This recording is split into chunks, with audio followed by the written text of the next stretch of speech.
ইরানকে নিঃশর্ত আত্মসমর্পণ করতে মার্কিন প্রেসিডেন্ট ডোনাল্ড ট্রাম্পের আহ্বান প্রত্যাখ্যান করেছেন দেশটির সর্বোচ্চ নেতা আয়াতুল্লাহ আলী খামেনি।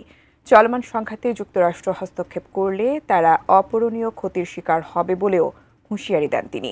এদিকে ইরানের পরমাণু স্থাপনায় যুক্তরাষ্ট্রের হামলার বিষয়ে স্পষ্ট কোনো উত্তর দেননি প্রেসিডেন্ট ট্রাম্প। অন্যদিকে ইসরায়েল ইরান সংকটের দ্রুত অবসান চেয়ে মধ্যস্থতার প্রস্তাব দিয়েছেন রুশ প্রেসিডেন্ট পুতিন। বিস্তারিত জানাচ্ছেন শাওন মাহফুজ। ইরানকে নিবৃত্ত করতে ইসরায়েলের কাঁধে বন্দুক রেখে যুক্তরাষ্ট্রই যে প্রক্সি লড়াইয়ে জড়িয়ে গেছে, মার্কিন প্রেসিডেন্ট ট্রাম্পের সাম্প্রতিক নানা মন্তব্যই তার প্রমাণ। শেষ পর্যন্ত ইরানকে নিঃশর্ত আত্মসমর্পণের আহ্বান জানান তিনি।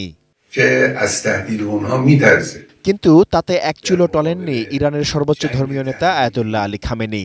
ট্রাম্পের আত্মসমর্পণের আহ্বানকে বুড়ো আঙুল দেখিয়ে পাল্টা হুঁশিয়ারি দিয়েছেন তিনি। রাষ্ট্রীয় টিভিতে প্রচারিত তার বিবৃতিতে বলা হয়, জোর করে চাপিয়ে দেয়া যুদ্ধ কিংবা শান্তির বিরুদ্ধে ইরানিরা আত্মসমর্পণ করে না জানিয়ে খামেনি তার বিবৃতিতে বলেন, চলমান সংঘাতে যুক্তরাষ্ট্র হস্তক্ষেপ করলে তাদেরকে অপূরণীয় ক্ষতির শিকার হতে হবে। ভুলের জন্য ইসরায়েলকে শাস্তি পেতেই হবে বলেও বিবৃতিতে হুঁশিয়ারি দেন খামেনি। টানা সপ্তমবারের মতো বেস্ট টিস্যু পেপার ব্র্যান্ড হিসেবে স্বীকৃতি পেয়েছে বসুন্ধরা টিস্যু। ইরানের পারমাণবিক স্থাপনায় হামলা করতে ইসরায়েলের সঙ্গে যোগ দেওয়ার কথা ভাবছেন প্রেসিডেন্ট ট্রাম্প। হোয়াইট হাউসে সাংবাদিকদের এমন প্রশ্নের স্পষ্ট জবাব দেননি তিনি। বলেছেন, ইরানের পরমাণু স্থাপনায় তিনি হামলা করতেও পারেন, নাও করতে পারেন। এই সংঘাত সৃষ্টির আগেই ইরানের উচিত ছিল আলোচনার ব্যাপারে আরও বেশি আগ্রহ দেখানো।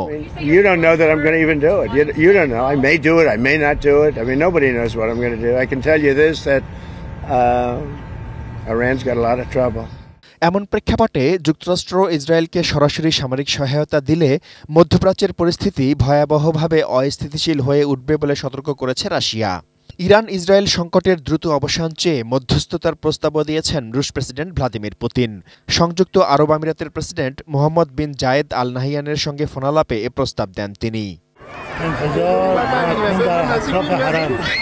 এদিকে ইরান ও ইসরায়েলের মধ্যে পাল্টাপাল্টি হামলা অব্যাহত রয়েছে।